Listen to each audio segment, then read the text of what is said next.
As I look back on this very sad time for many of us as Americans, this first week of January 2021, I realize that we are living in very historic times. From President-elect Joe Biden getting the official electoral count and victory, to the Capitol being breached for the first time in over 200 years, we live in a very historic time. And as we look back in this period of time in future years, there are going to be figures that stand out. Political figures, there are going to be faces that stand out. There are going to be memories, and there are going to be people. We're going to think of faces from these rioters that are going to stand out in the coming years. But there's one individual that I think is really going to stand out in our memory, and it's a man by the name of Jake Angeli. If I pronounce that name correctly.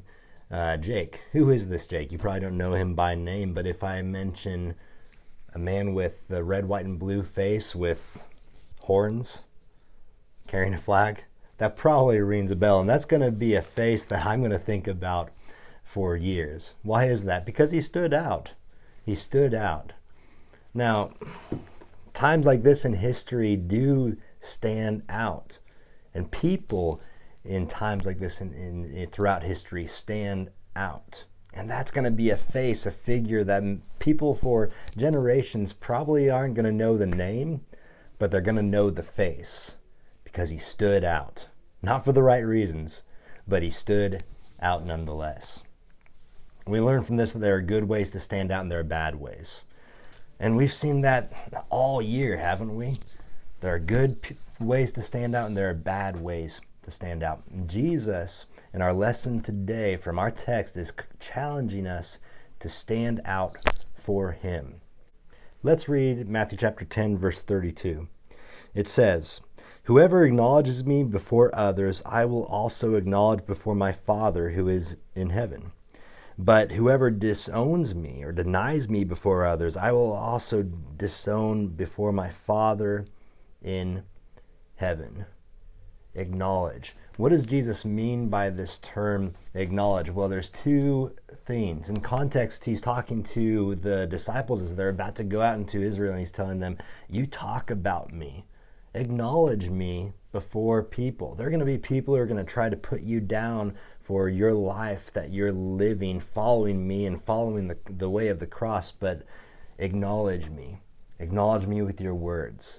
Do people realize that we are Christians by the words we speak? Have we told people about that? Do people listen to our words and they know that that's a follower of Christ? Jesus wants us to stand out through our words.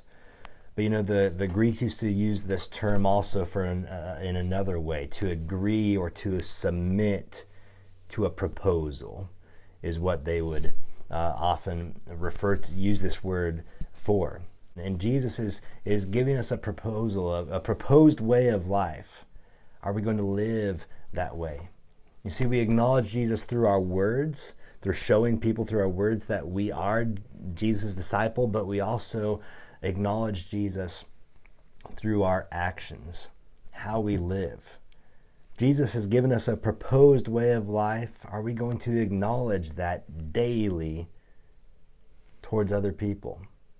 Do people see our actions and realize that they are people who are trying to follow Jesus? Again, there are so many different ways that we can stand out as individuals today. And there are people who stand out because of their political opinions and viewpoints. There are people who stand out based on their viewpoints of the virus that's been going on. There are people who stand out for not even just political things, but social things. There are people who stand out based on their hobbies or the way they dress. And people that stand out based on their finances, whether they're rich or they're poor. And all of these things can be good things. There's nothing wrong with them. But we need to stop and look at ourselves in the mirror and ask, do I stand out not just for those things, but do I stand out as a Christian? When people see me, do they see Christ?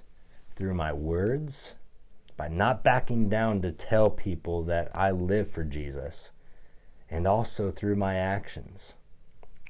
We've seen for so many years, but especially in the recent years, we've seen that everybody has an opportunity to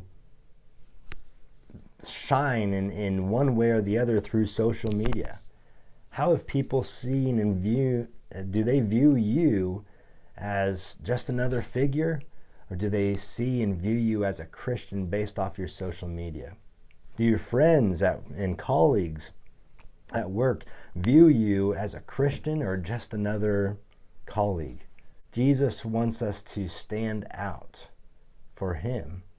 He wants us to be those individuals that people look up to and realize that they are a Christian, but also in some circumstances be those individuals that people look down on because they are a Christian, because they stand for Jesus and his love. And that's the challenging part of standing out for Jesus, of shining Jesus' light. So you're going to please a lot of people, but you're also going to get a lot of people angry. But if we want Jesus to acknowledge us, we will stand out for him, because that's what's at stake. Jesus tells us, if you acknowledge me before men, I will acknowledge you before my Father. If you disown me or deny me before men, I will disown you before my Father. That's the price there. We can choose to shine and stand out in different ways and refuse to stand out as Christians, as people who follow Jesus. We can choose that. But if we choose that route, we need to realize the consequence. The gift and the reward far outweighs the consequence. And that's why we should choose to stand out as Christians. So let me challenge you this year as we continue on through this crazy time that we live. Choose to shine the light and the love of Jesus. Choose to not get bogged down with all the political drama and everything else that's been going on. And choose to stand out as someone who follows Jesus. And we do that through the words we speak and through the actions we live. Submit to Jesus' proposed way of living, and Jesus will, and already has, offered himself to submit to you and acknowledge you before his Father in heaven. Thank you for watching this week's episode of Jesus Said. Come back next week as we listen to more of Jesus' words.